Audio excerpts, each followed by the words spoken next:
Very good to see you, Michelle. Likewise. So, everybody, this is the final event, and I'm sitting here having listened to so many of these conversations and elements, and they come together. And I just think this going to be very rich here for Michelle with you to explore how this has to do with the work that you've been doing, and I'm really very much looking forward to it with you. Me too.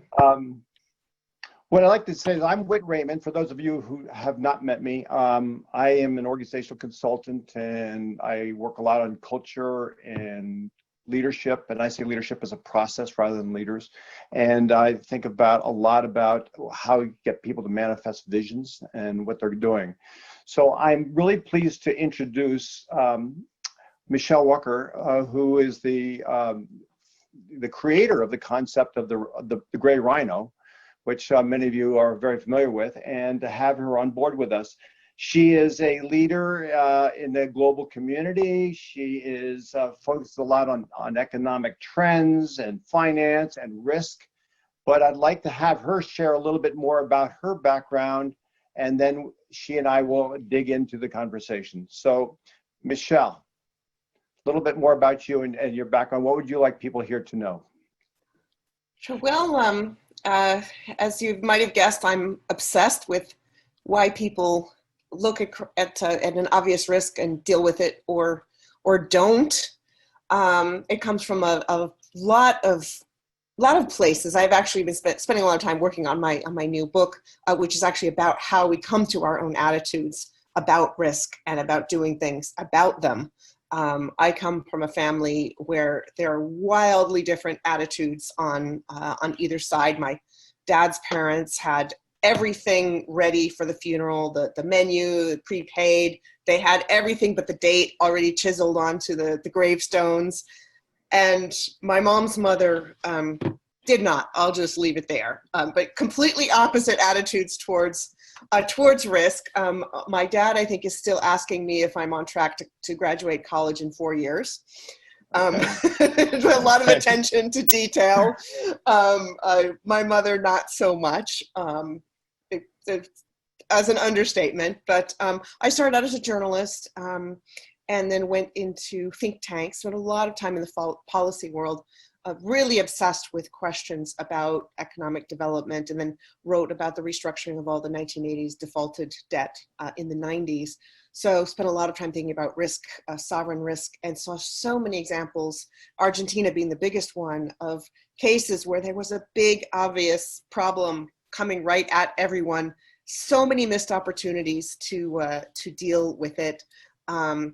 I was dealing with, I guess, some personal gray rhinos. I'd been running a think tank for a while that I sort of brought out of the 2008 financial crisis, and had been, really doing an unsustainable level of effort and leaving my writing behind. So spring of 2012, I had been writing about the Greek crisis, sort of like learn from Argentina, don't do what Argentina did. And Greece and its creditors came to an agreement that spring around the same time where I did an executive education course and realized that my gray rhino I wasn't writing. I was really interested in thought leadership and helping to bring other people forward. And I realized I can't do that if I'm not doing my own stuff. I mean, I need to walk the walk and not just talk the talk. And so that's really where the gray rhino was born. It was in looking at the difference between Argentina and Greece, why Argentina missed its opportunity to sort things out, and Greece kind of sort of got it together. So that's me. It's a combination of sort of, personal and professional experiences. The things that I cared about are why I'm so obsessed with these gray rhinos. Yeah. So I love it because there's such a heady part, which is the understanding what is knowledge, but I just get your heart very, very strong. And I was really impressed with that when I first met you the first time. And I think it's just a very wonderful combination to be having, especially around this. So I was wondering if you could maybe we could explore a little bit, Michele, I'm wondering how, since you came up with the concept and moving forward over time, how your lessons are thinking about the gray rhino, the concept, and then putting that into where we are now. How has that evolved or changed, or what's happened for you about this? Well, obviously, I started at it from a sort of finance and policy and business strategy point of view. And obviously, there's a lot of psychology in that, as you know better than I. Oops. Yeah. And that's, I did a lot of work with, sort of think tanks. And then China in 2017 embraced the concept for its financial risk strategy. And I looked at that and how China saw this rise in corporate debt, is bubbles in the real estate market, all sorts of potential shenanigans from new financial products that weren't regulated yet, shadow banking, and how they used the gray rhino concept to start dealing with those. And meanwhile, back in the United States, we're like, financial bubble, let's pump it bigger so that it's even worse when it pops. Yeah. And I was fascinated by that contrast. And of course, now we're seeing that intersect with the pandemic. And, Yes. you mentioned, your interest in cultural differences. And I've been fascinated by differences in cultures all around the world, why some cultures seem to be much more interested in dealing with these obvious problems, in looking longer term, in coming up with a practical solution, not necessarily a political solution. Yeah. What makes the difference between countries that see, say a big virus coming at them and, get their personal protective equipment in place, start sheltering in place, testing, tracing, and the countries that don't. So watching that play out in the recent months has just been fascinating, and really at the center of the questions that I'm asking right now. When there's a crisis coming, when do you act? What do you do? And there's a relationship really between governments and sort of society at large, individual citizens, businesses and other organizations, and the feedback loop among all of those, and how that affects whether we're doing a good job or not at heading off a big problem. Yeah. So just in terms of you're seeing some of those differences, the interconnection between it all, what are you seeing as some of the things that are explaining the differences that are going on around how people are responding? Oh, there's so much. It was like, where to even start? Well, pick one or two, just a starting place. Yeah. I guess there are two big ones. And one is this short-term versus long-term orientation. The attitude in the West seems to be, okay, well, yeah, there's a problem, but there's not going to be political will or anything to deal with it until we're right in the middle of the crisis. So we'll just let it go along. And in Asia, it's been very different. In the Gray Rhino, I wrote about companies with long-term plans, 100-year companies, 300-year companies, and there are many more companies that have been around for over 100 years in Asia than in the West. So in order to think long-term, you've got to look past the immediate thing in front of you. And I've had so many people ask me about climate change, saying, it's slower moving, although recently it's moving really, really, really fast. Shouldn't we just deal with the pandemic and we'll deal with climate change later? And my sense is that you can't deal with one without dealing with the other. So that's one thing. And then the other thing has to do with collectivist versus individualist approaches. And the controversy over masks really exemplifies that to me, that, some people don't want to wear a mask because they think, well, I'm invincible, I'm not going to get it. And don't want to believe the possibility that they could not have any symptoms and they could be passing it on to other people. And there has been some success with this messaging around masks, wear it for other people, not just for yourself. But it's fascinating to see among countries and within countries, the differences in attitudes for something as simple as, wearing a mask, when the science says that, if you get 80% of people wearing a mask, you're pretty much gonna defeat the virus. So but that goes to how you think about the risks to the people around you, how you think about your own role in society in protecting other people from risks or not, making other people comfortable or not. And there's a whole bunch of other research that we don't have time to go into today about some of the ways that these collectivist versus individualist attitudes change people's behavior. Well, that's really powerful. That is just, and I of course get curious about that. What about the whole? Just talking about the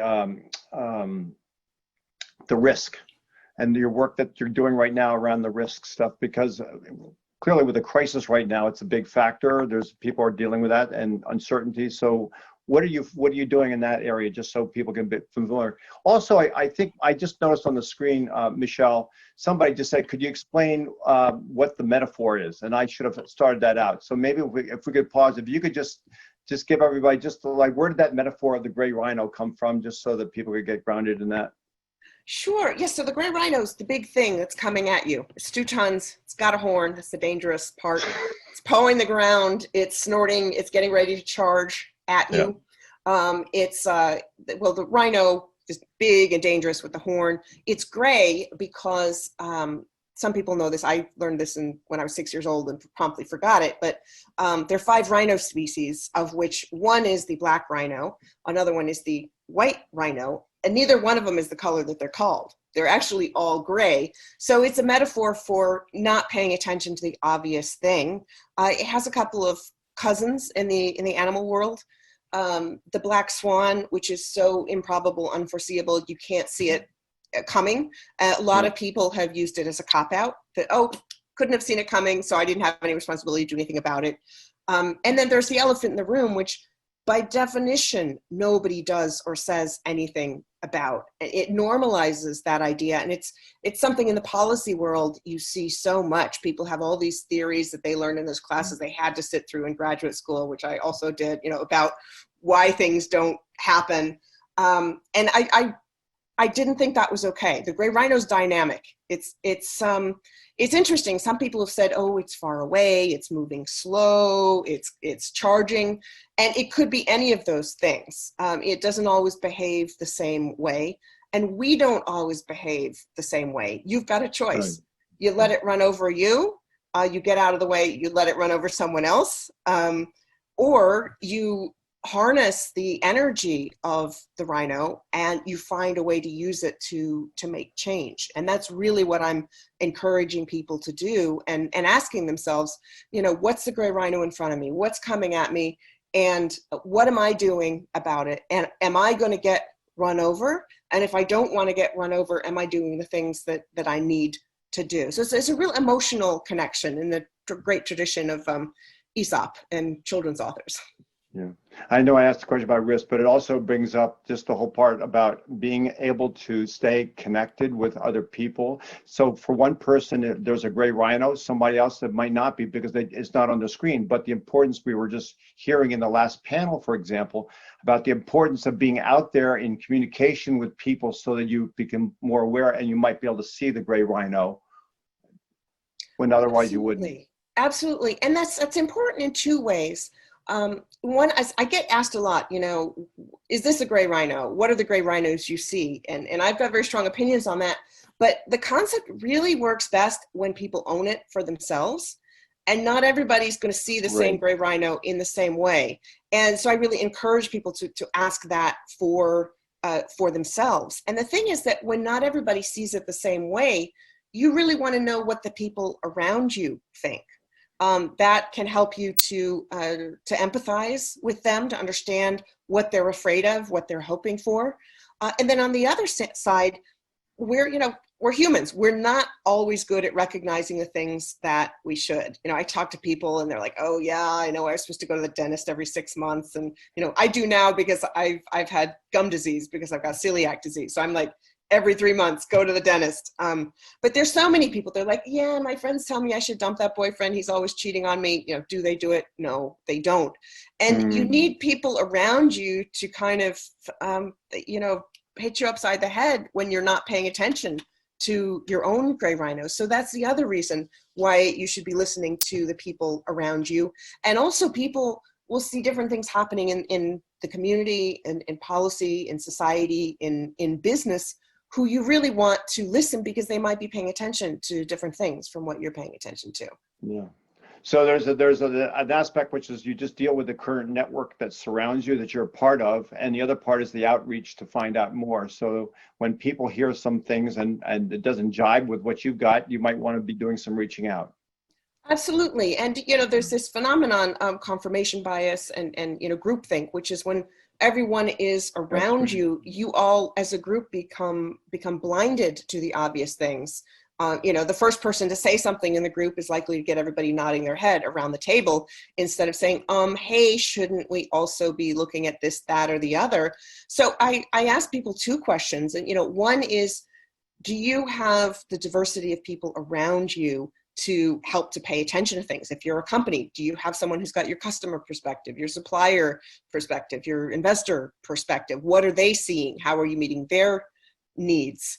And as a person, do you have like the chatty best friend, the sort of the Aquafina or the Joan Cusack character telling you don't wear that dress? So that's really important to assemble people around you who can give you those perspectives. And the other question I ask is, okay, what do you need? Who can help you to get what you need? Because one of the problems people have, they muddle. They accept that there's a problem, but they have 1,000 reasons why they're not going to deal with it.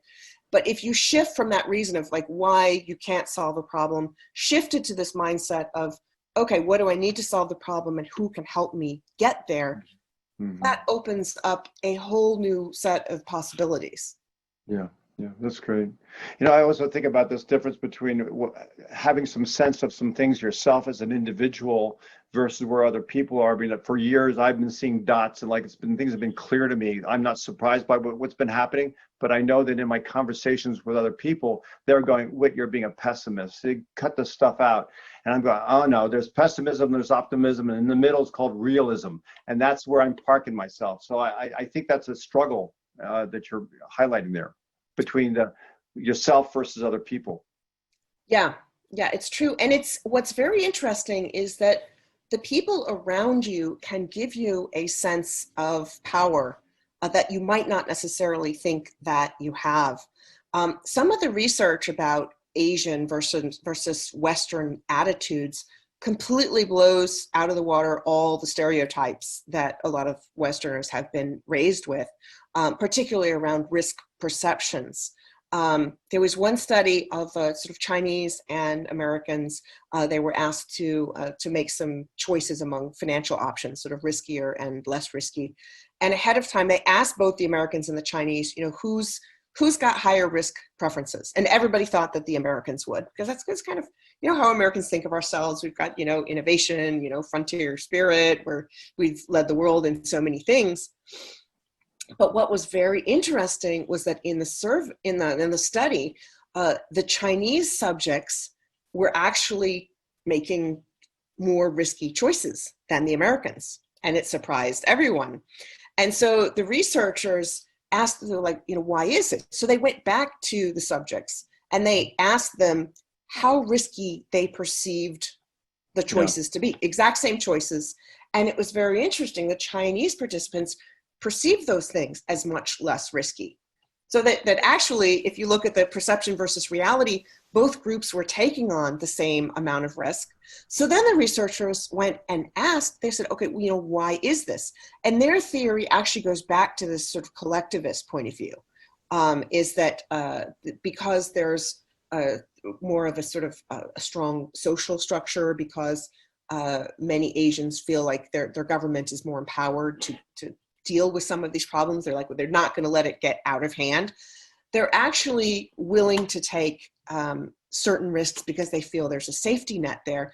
And so paradoxically, the individualist societies, if this theory is right, in certain ways feel less empowered than the collectivist, which turns on its head what we've all been raised to think as Americans.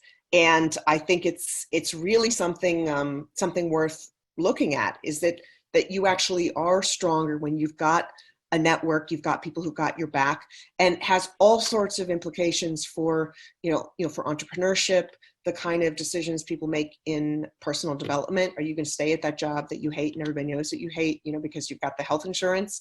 Or are you going to stretch and reach your potential because you feel like certain risks are covered? And those are really big questions that are particularly important right now, when this, sort of risk that seemed like, came out of nowhere has blown out of the water companies that, that seemed to be doing the right things, that people who were working hard, they were doing the right things.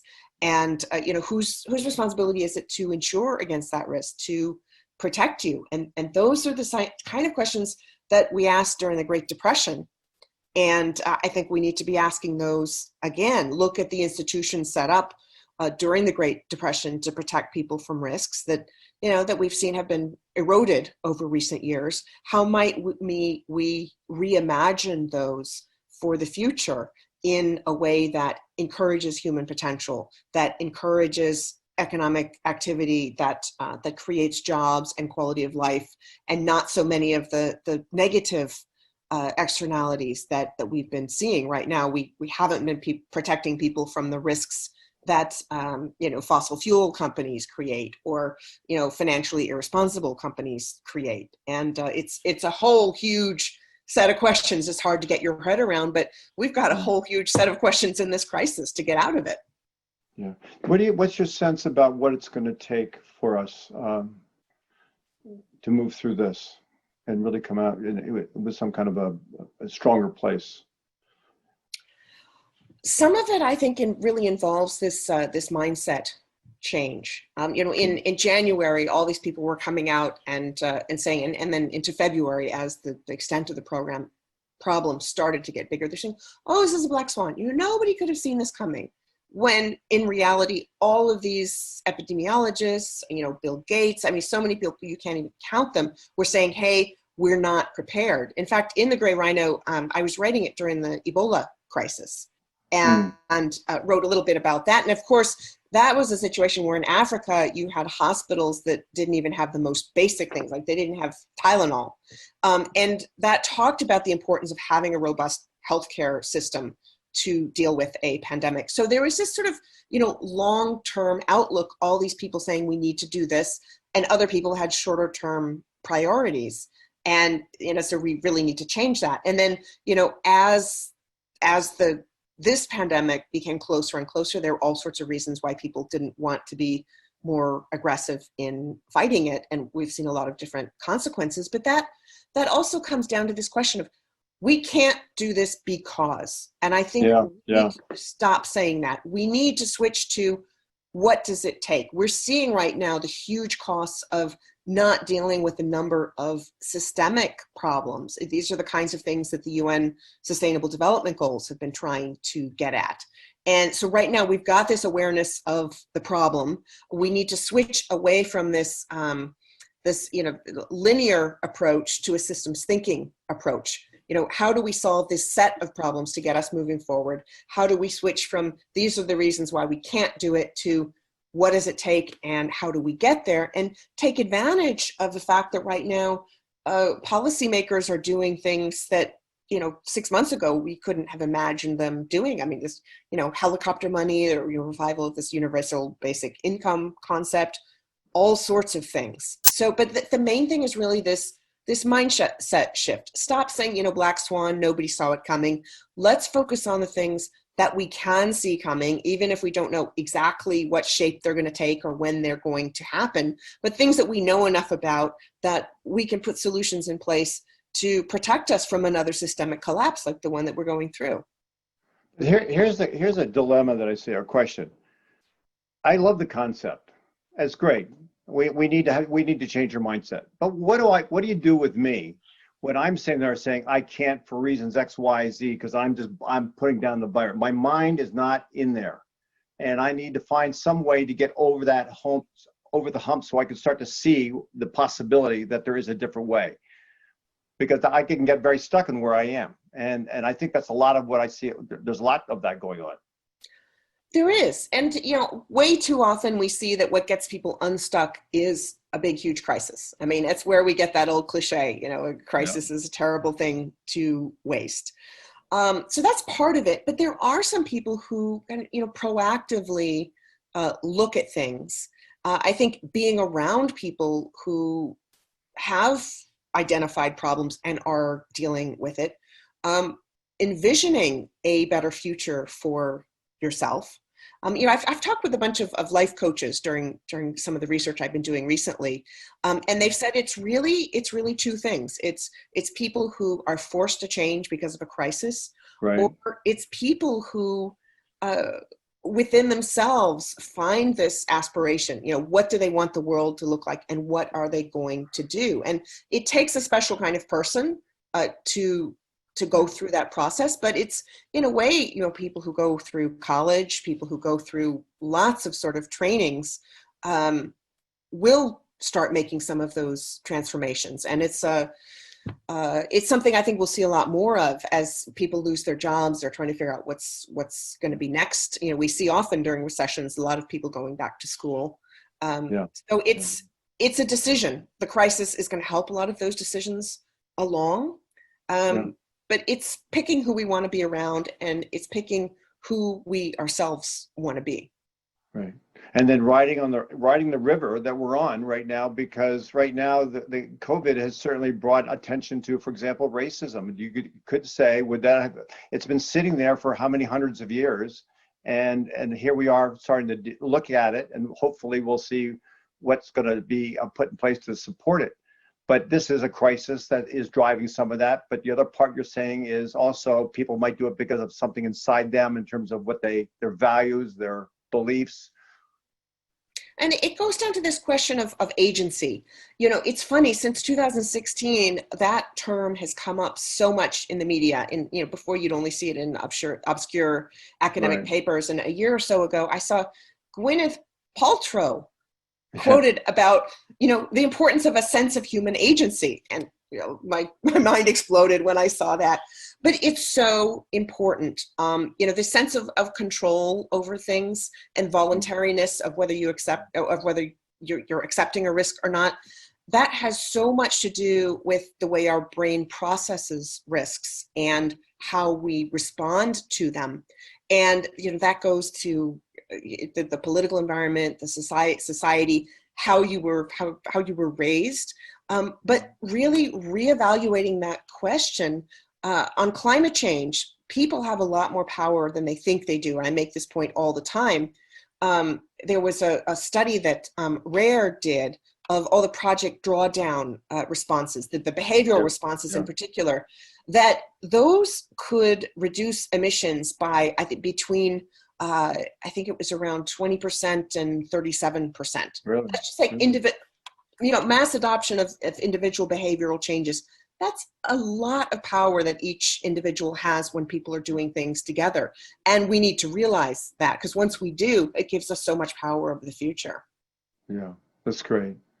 Michele, we have time for one more pearl of wisdom from you, just based on either a lesson or something. But is there anything else that you could make as a suggestion or guidance for all of us who are going to be going out, and how do we use ourselves through agency with other people? But seriously, is there anything that you would suggest that hasn't been said that you'd like to add for us as advice, guidance? I think it's important to think about the interconnectedness of ideas, of the challenges that we're facing, and of our communities, that it doesn't work if you just solve the thing right in front of you, that you need to be working with the people around you to solve things. You need to be working with other countries, as we see with climate change.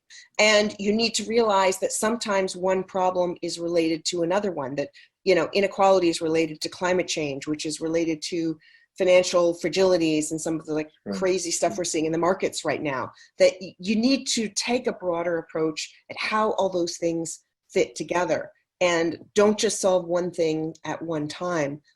Solve as much as you can within your sphere of influence of the things that go around it. That's really great. And then that ties so much back to the things we've heard before, Michele, just about also leveraging other people to help with that. So listen, this has been wonderful, very rich. I wish we could go on. Everybody says that with all these wonderful talks, but thank you, Michele. It's just a real honor to have this conversation with you. So thanks so much. And a real pleasure on my side as really well. Enjoyed it. Okay. So thank you. Right. Thank you both so much. And Michele, as always, it's incredible to listen to you and your wisdom. And I wanted to, number one, come on and just say thank you, and also emphasized the thing that struck me within literally the first minute that I met Michele, and I mentioned it very directly, is your humanity. Thank you for being who you are. Thank you, and thanks for bringing us all together. It's just been really a fantastic conversation. The pleasure and honor is ours. Thank you so much, Michele.